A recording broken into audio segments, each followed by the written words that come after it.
Allahumma shalli wa sallim wa barik ala sayyidina Muhammadin wa ala alihi wa ashabihi al-barakatil kiram. Amma ba'du. Qala Allah ta'ala fil Qur'anil Karim wa huwa asdaqul qailin. A'udzu billahi minasy syaithanir rajim. Bismillahirrahmanirrahim.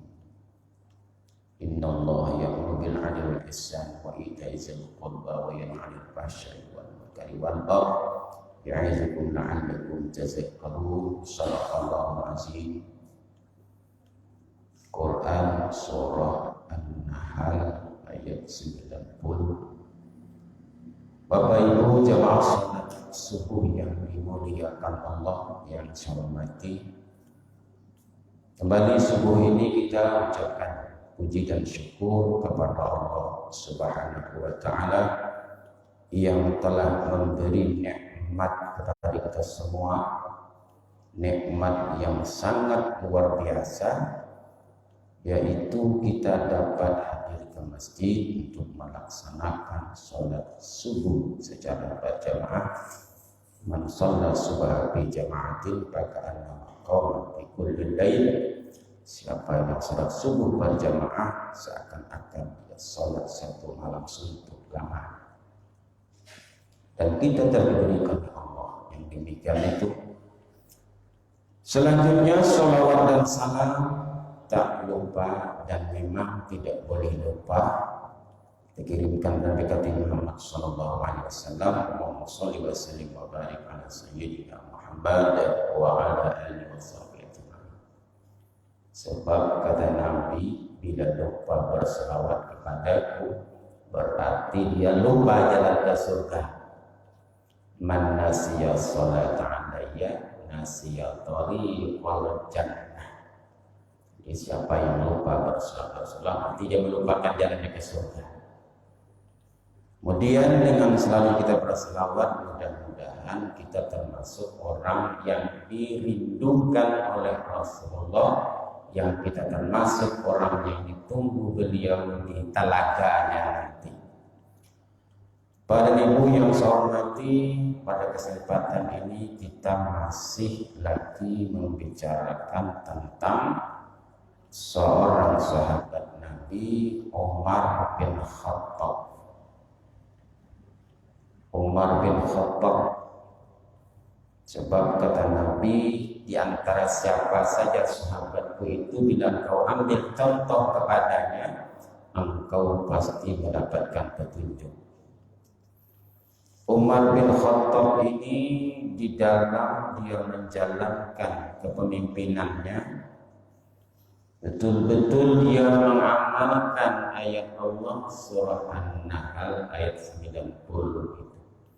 Innallaha ya'muru bil 'adli wal ihsan wa ita'i dzil qurba wa yanha 'anil fahsya'i wal munkar wal baghi ya'izukum la'allakum tadhakkarun. Sungguhnya Allah menyuruh berbuat adil wa ihsan wa ita'i dzil qurba, memberi kepada karib kerabat, mencegah perbuatan keji dan munkar dan durhaka. Allah berikan nasihat kepadamu agar kamu termasuk orang yang ingat. Dan ayat itu selalu dibaca oleh khatib setiap dia berkhutbah. Jadi di antaranya adalah keadilan Umar bin Khattab. Benar-benar dalam keadilan dia sebagai khalifah dan selalu memberikan solusi bila ada permasalahan. Umar itu cepat, tegas, tanggap. Kita contohkan dulu di Mesir itu air sungai Nil selalu airnya itu kering. Kepercayaan penduduk Mesir harus setiap tahun ada anak gadis yang dilemparkan ke sungai Nil itu. Apa namanya? Tumbal. Jadi kalau anak gadis dilemparkan ke sungai itu, nanti air itu banyak. Bila tidak melemparkan anak gadis itu kering. Begitulah turun temurun kepercayaan mereka. Maka melihat hal keadaan seperti itu, Gubernur Mesir Amr bin As yang diutus Umar bin Khattab jadi gubernur, bagaimana ini? Kok setiap tahun harus membayar tumbal? Dilaporkan pada Umar bin Khattab, gimana nih khalifah? Semacam turun-temurun kepercayaan tadi, padahal kan dosa membunuh manusia, dilemparkan ke situ. Umar bin Khattab cepat tanggap, dia kirim surat kepada Amr bin As. Ditulis di situ Bismillahirrahmanirrahim min Abdillah, dari hamba Allah. Ditulisnya di situ ila Nahrin Nil. Surat itu ditujukan ke Sungai Nil. Dua lapisannya. Pertama amplop di luar kepada Amr bin As, tapi di dalamnya ada lagi amplop ila Nahrin Nil, ditujukan pada Sungai Nil. Isinya di dalam tuh, in kunta tajri min kibalillah fajri, wa in kunta tajri min kibala nafsik fala tajri abada. Bahasa kitanya, hei sungai, kalau engkau mengalir airnya karena Allah, mengalirlah, bangkitlah airnya. Tapi kalau engkau mengalir karena dirimu sendiri, kata Umar bin Khattab, maka jangan mengalir selamanya. Surat itu dilemparkan oleh Amr bin As ke dalam Sungai Nil.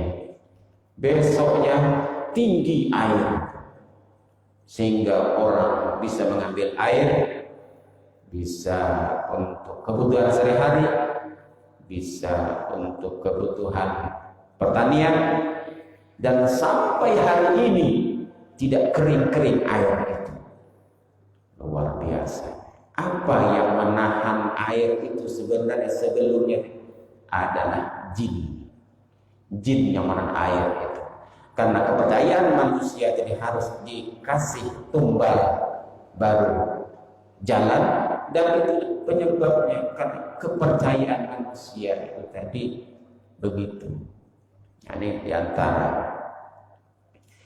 Kemudian orang seperti Umar bin Khattab ini pun, yang menurut sejarah beliau begitu adil, pun matinya dibunuh. Kasihan, dibunuh, meninggal. Yang membunuh siapa? Namanya Fairuz atau Abu Lu'lu'. Ketika Umar sedang memimpin sholat subuh, Abu Lu'lu'ah membawa pisau belati dan menikam dari belakang. Nah, itu macam-macam ceritanya. Ada yang mengatakan 6 kali tikaman, ada yang mengatakan 3 kali tikaman dengan pisau belati yang bercabang 2. Di sejarahnya begitu. Sedang sholat subuh ditikam. Maka sekarang ini ngeri-ngeri juga kalau jadi imam. Dengan jangan ada masuk di samping menikam. Bisa terbawa-bawa juga, karena sekarang model-model ada pula yang model macam begitu. Ayat yang terjadi di Palembang kan, sedang di depan sembelih. Lalu pertanyaannya, Bapak Ibu, apa penyebabnya Umar bin Khattab itu ditikam? Nah, ini sejarahnya. Yang menikam ini adalah orang Majusi, orang dari Persia, rupanya dendam. dendam. Karena negeri Persia itu ditaklukkan oleh kaum muslimin, maka mereka dendam kepada pemimpinnya. Siapa pemimpinnya di kaum muslimin? Tetap Umar. Jadi mereka bikin strategi pura-pura mengalah, jadi tawanan dan dibawa ke Madinah. Sementara Umar memang tidak suka ada orang Majusi dibawa ke sana. Tetapi Abu Lu'lu' yang ditawan tadi dibawa oleh Al-Mughirah. Al-Mughirah ini membujuk Umar bin Khattab, biarlah dia dibawa ke Madinah, dapat kita manfaatkan. Kenapa? Karena Abu Lu'lu' ini orang yang ahli pertukangan, ahli membuat parang pisau, ahli besi, dibawa ke Madinah. Walaupun Umar hatinya tidak suka kalau ada orang yang belum beragama Islam di Madinah waktu itu. Yang membuat Umar bin Khattab tak suka, Umar bin Khattab bermimpi bahwa dia dalam mimpinya ketemu seekor ayam yang warna merah dan mencatuknya. Mencatukkan apa? Mematuknya ya. Mematuknya 3 kali berturut-turut. Ini kata Umar bin Khattab, aku bakal celaka, aku bakal dibunuh ini dengan 3 kali tikaman. Ternyata firasatnya Umar itu tepat.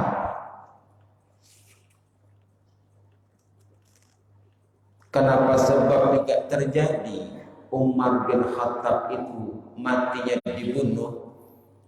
Memang rupanya Allah Subhanahu wa ta'ala menghendaki agar Umar Al-Faruq itu syahid di tangan seorang budak laki-laki Majusi, Abu Lu'lu', budak Mughirah bin Subah yang menikamnya dengan belati 3 kali atau lebih dari itu ketika dia mengimami salat subuh bersama sahabat-sahabat.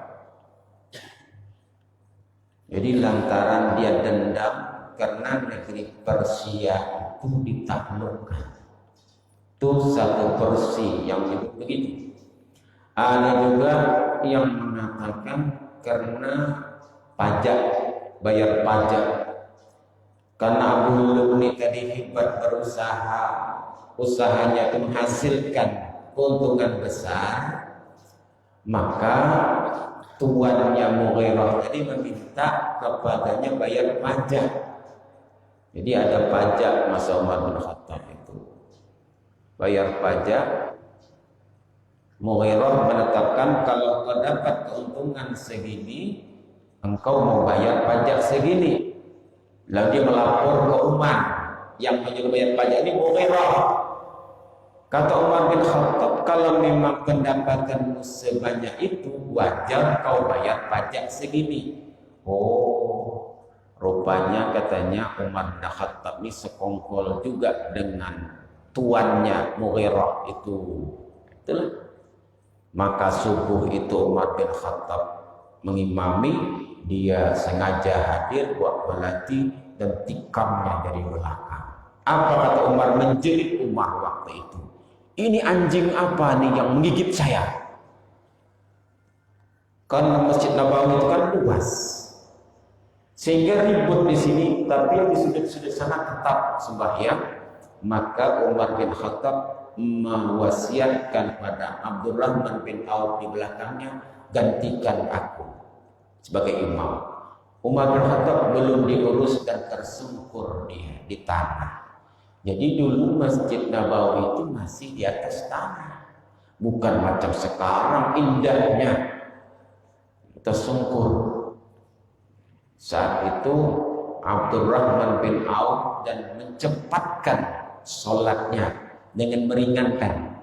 yang kata sejarah waktu itu sedang Umar bin Khattab membaca surah yang agak panjang ditikam. Sampai selesai sholat Umar bin Khattab pingsan. Tetapi yang menikamnya dia juga yakin bahwa dia tidak akan lolos kemana lari. Akhirnya orang yang mencegat di belakang-belakangnya banyak juga yang ditikam, yang korban. Tapi akhirnya dia sendiri bunuh diri. Kenapa? Karena tidak akan lolos juga mau pergi kemana.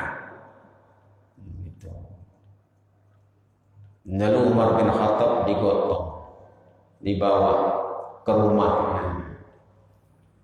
Sampai di rumahnya siuman itu sadar. Kata Umar bin Khattab, siapa yang menikam saya? Mudah-mudahan jangan yang beragama Islam. Kalau yang beragama Islam sudah Islam, apa salahku? Rupanya adalah budak Majusi yang disebut namanya Virus atau Abu Lu'lu'ah. Alhamdulillah, kata Ibn Khattab, yang membunuh saya adalah orang kafir. Begitu. Dan memang cita-cita Umar bin Khattab itu berdoa kepada Allah, ya Allah, aku kalau meninggal dunia, aku maunya di kota Rasulullah ini, di Madinah ini. Dan dia minta syahid. Bapak Ibu yang saya hormati, berceceranlah darah. Sampai di rumah, mereka melihat Umar bin Khattab sadar. Ini mudah-mudahan Umar bin Khattab sembuh dari sakitnya. Sekitar tanggal 26 Zulhijjah ditikam. Cari tabib untuk mengobati. Maka tabib pun membuatkanlah air obat campuran dengan kurma. Tapi setiap dia meminum air itu, di mana bekas tikamannya tadi keluar air itu, artinya sudah tembus lah apanya nih, lambung ini. Kadang-kadang kalau pas waktu sholat sadar, tidak waktu sholat pingsan lagi, dan dikuburkan kira-kira tanggal 1 Muharram. Jadi berapa hari itu? 26 ke 1 Muharram, sekitar 4 hari ya. Sebelum dia dah tahu firasatnya Umar bin Khattab bakal meninggal dunia, dan dia panggil anaknya Abdullah bin Umar. Apa katanya? Nah, tolong nak diaudit nak berapa hutang-hutang ayah. Bayangkan, seorang khalifah presiden ada hutang. Kalau memang ada harta ayah, harta Umar bin Khattab yang bisa dijual untuk menyelesaikan hutang. Ini yang kalau saya ketahui dalam buku-buku yang saya baca sekitar 85 ribuan lah hutang. Yang kemudian kata Umar bin Khattab, nah engkau pergi ke tempat Aisyah, istrinya Rasulullah, berkenankah Aisyah mengizinkan aku nanti dikuburkan di samping Nabi Muhammad dan Abu Bakar? Karena kan Siti Aisyah itu di rumahnya dan di kamarnya itulah kuburan Rasulullah dan kuburan Abu Bakar Siddiq. Ketika Abdullah bin Umar datang minta izin kepada Siti Aisyah, apa kata Siti Aisyah? Sebenarnya Abdullah, aku menyiapkan untuk diriku di sini nih, di samping suami ini. Tapi karena Umar meminta, aku izinkanlah. Segeralah Abdullah bin Umar pulang melaporkan kepada ayahnya. Saat itu ayahnya ya antara sadar, pingsan, sadar, pingsan. Senang hati Umar bin Khattab kalau dibolehkan. Maka kata Umar bin Khattab, sebelum aku meninggal dunia ini, kumpulkan beberapa orang akan menunjuk penggantiku. Di situ adalah Ali bin Abi Thalib hadir, adalah Utsman bin Affan hadir, ada Abu Talha, ada Zubair, Abdurrahman bin Auf. Maka saat itu siapapun di antara kalian ini yang menjadi penggantiku, silahkan. Maka sampai pada gilirannya Umar bin Khattab pun menghembuskan nyawanya, meninggal dunia, dan dikuburkanlah di samping Rasulullah dan Abu Bakar. Itulah dia sekarang Raudhah sekarang itu. Dan dulunya di situ adalah tempatnya, kamarnya Rasulullah bersama Siti Aisyah. Setelah Umar berkubur di situ, Siti Aisyah tidak pernah lagi mau tidur di kamar itu. Kenapa? Karena di dalam itu sudah ada orang lain. Artinya Umar bin Khattab. Kalau yang sebelumnya kan ayahnya sebelumnya. Kemudian siapa lagi? Suaminya. Dan itu hebatnya Pak Ibu.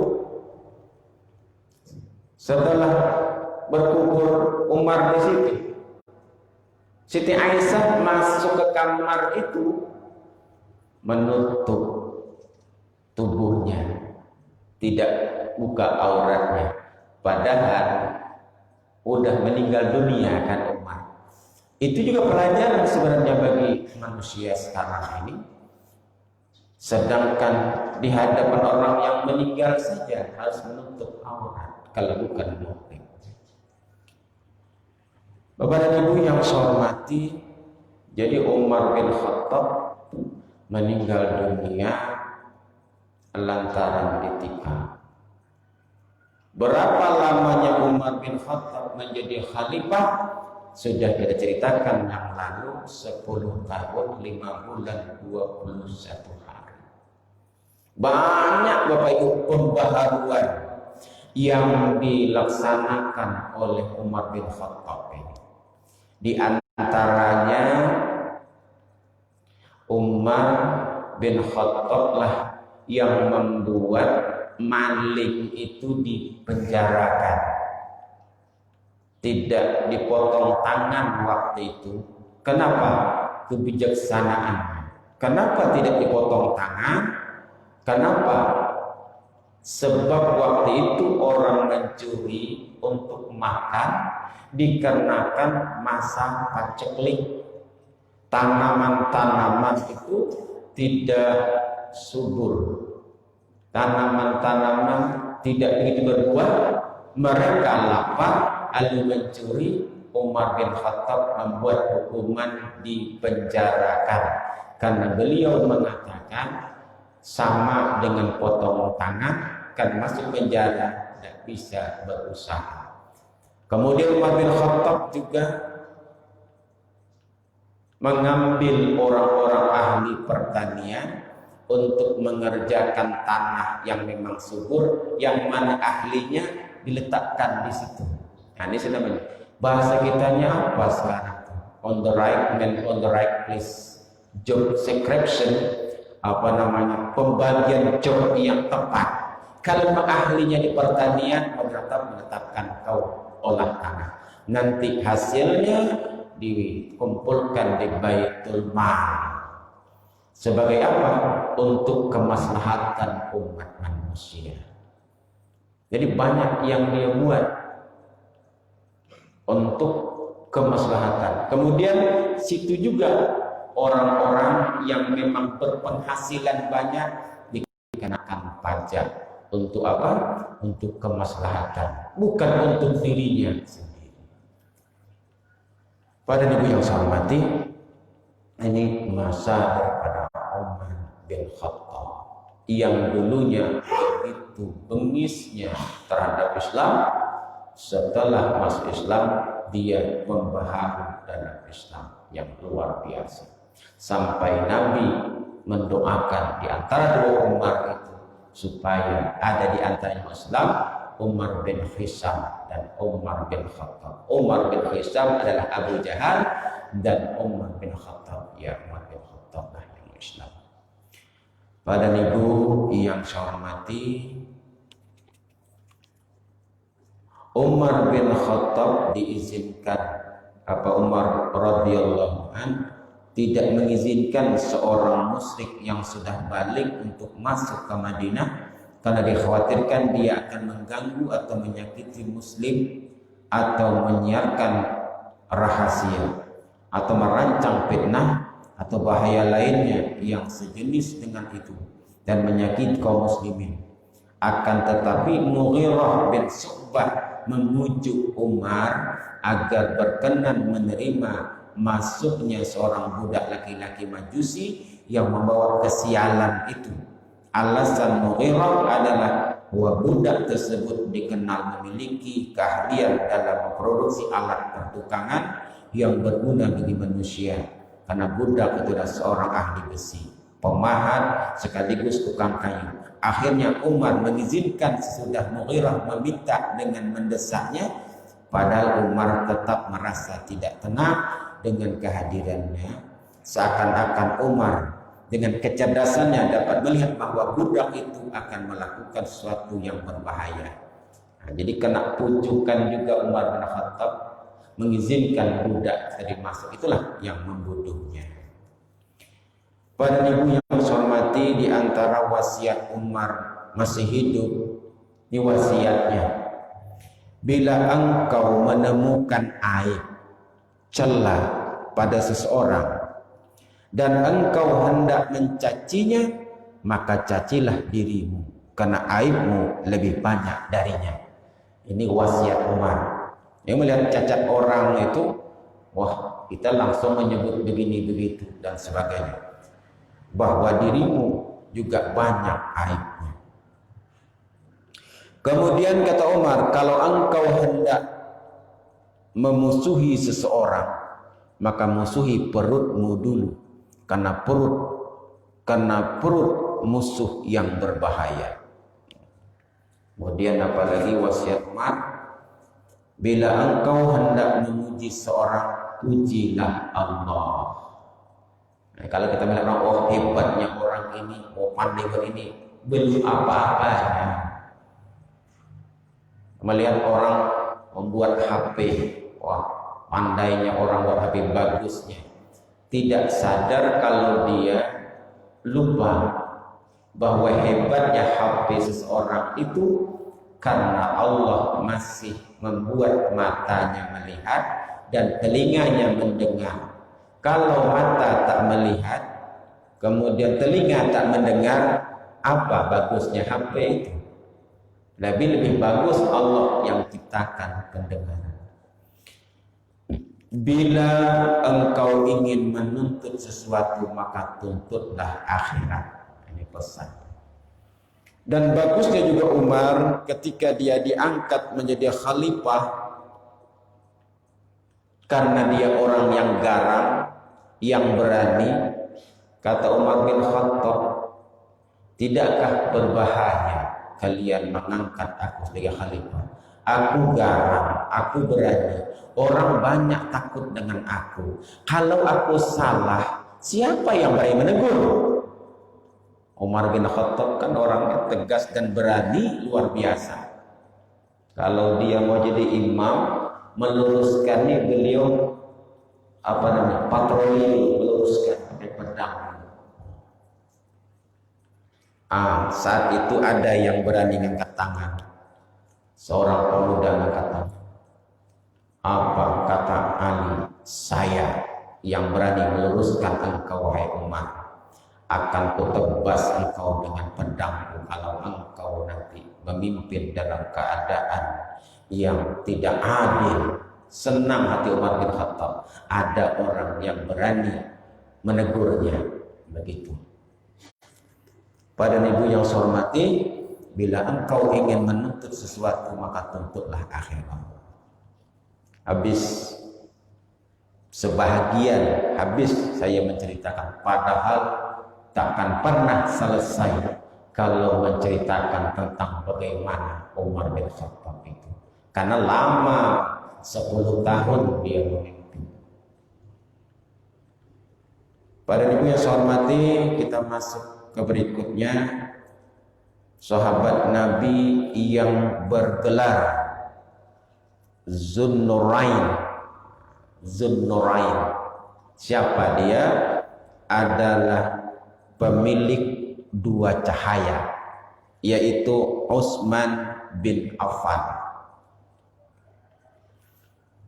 Maksud Zunnurain, pemilik 2 cahaya, dia menikahi 2 orang anak Rasulullah Sallallahu Alaihi Wasallam. Jikalau ada orang bertanya, siapa yang menikahi 2 orang anak Rasulullah? Adalah Utsman bin Affan. Sekali 2 kan? Tidak. Pertama dia menikahi Ruqayyah. Setelah Ruqayyah meninggal dunia, maka dia menikahi Ummi Kalsum. Dan setelah Ummi Kalsum meninggal dunia, sedihnya luar biasa Utsman bin Affan. Apa kata Rasulullah Sallallahu Alaihi Wasallam? Di sini disebutkan, "Lau anna lana salisatan lazawwajnaka."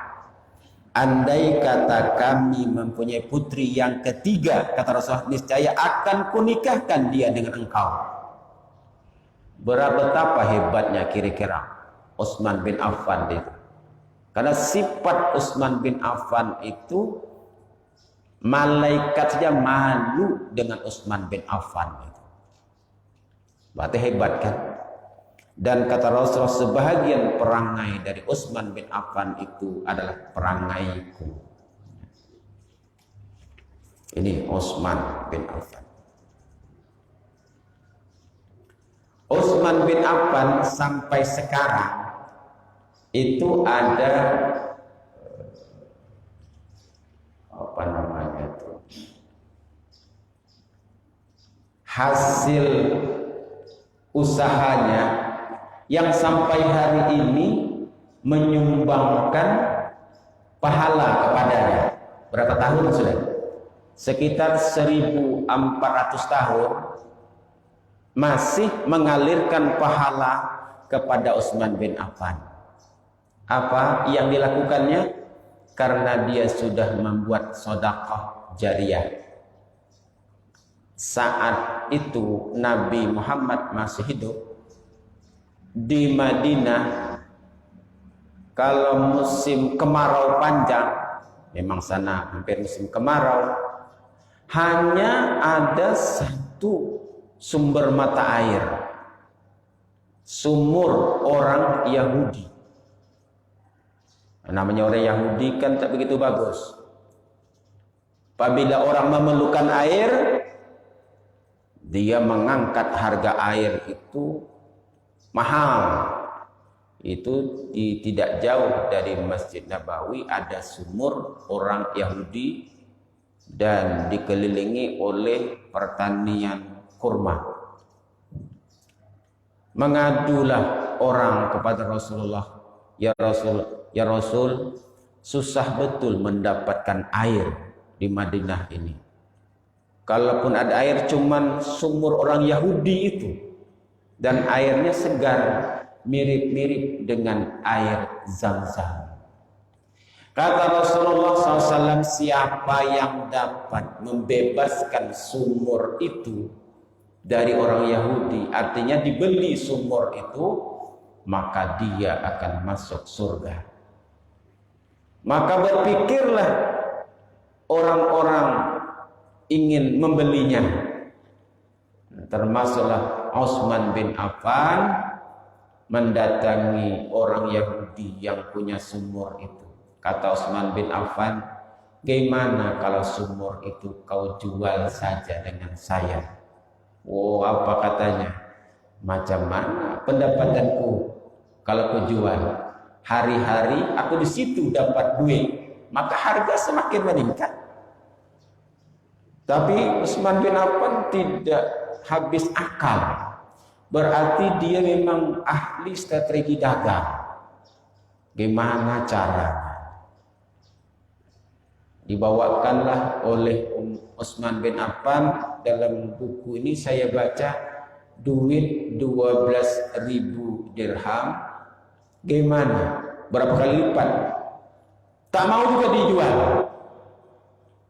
Gini saja kata Utsman bin Affan, separuh sumur itu masih milikmu dan separuh aku beli. Nanti giliran per hari menjualnya. Pas giliranmu, ya, misalnya hari Ahad, nah kau menjaganya, orang beli. Tapi nanti bila hari berikutnya saya pula. Nah, terpancing orang Yahudi itu. Kalau begitu aku mau. Sudahlah, duit dapat dari Utsman bin Affan, kemudian perharinya bisa jual lagi. Udah, jadi separuh seorang, harinya bergantian. Hebatnya Utsman bin Affan. Ketika gilirannya, hari ini misalnya giliran Utsman bin Affan punya sumur tuh, kalian boleh ambil air itu sebanyak-banyaknya, aku tidak menjualnya dan bawa pulang ke rumah, cukupkan untuk besok. Besok bukan giliranku lagi, giliran orang tuh. Maka besok tak adalah orang datang nak beli air itu. Kenapa? Karena di rumah mereka sudah ada persiapan. Kata orang Yahudi ini, kalah taktik aku dagang rupanya. Rupanya diwakafkan oleh Utsman air itu kepada orang-orang Islam. Maka oleh karenanya kalah strategi. Kalau begini nyerah dah aku, kata orang Yahudi, aku jual sajalah sumur ini semuanya. Itu namanya sumur itu sumur Raumah. Macam-macam namanya dibuat kalau kita baca sejarah. Setelah dijual kepada kepada Utsman bin Affan, dibelinya, ditambahi lagi duitnya, jadilah miliknya. Maka oleh karena itu, semenjak itulah diwakafkan airnya itu, dan isi-isi tanah itu sekarang buah kurmanya banyak. Itu entah berapa miliar sekarang per tahun hasilnya, tetap tuh mengalir aja itu. Luar biasa. Maunya kita ini juga ada yang membuat seperti itu, yang kalau kita meninggal dunia ada investasi akhirat itu kita tidak ada lagi, dan ada yang mengalir terus pahala. Maunya kita ada berbuat seperti itu. Dan Utsman bin Affan tidak juga melarang kepada orang Yahudi yang jualnya, kamu pun boleh ngambil air di situ. Karena memang kasihan juga kalau lepas dijual itu tak ada air. Dan sampai hari ini air itu mengalir aja dengan bagus. Sayangnya belum sampai ke sumur itu. Maunya kalau sempat ke Mekah lagi, kita pergi ke sumur itu, tengok di situ. Katanya tidak jauh dari Masjid Nabawi itu. Sekarang ini buah kurmanya bagus-bagus. Pada ibu yang saya hormati, begini orang untuk akhirat. Utsman bin Affan. Kemudian di masa Utsman bin Affan jugalah pembukuan Al-Quran. Memang masa Abu Bakar Siddiq atas usul Umar untuk Quran itu dibukukan. Jadi masa Nabi Muhammad masih hidup, itu Quran belum ada berbentuk seperti Quran sekarang, berbuku tidak. Melainkan Quran itu ditulis di pelepah kurma, di tulang-tulang, hanya ada Quran itu di penghafal-penghafal Quran.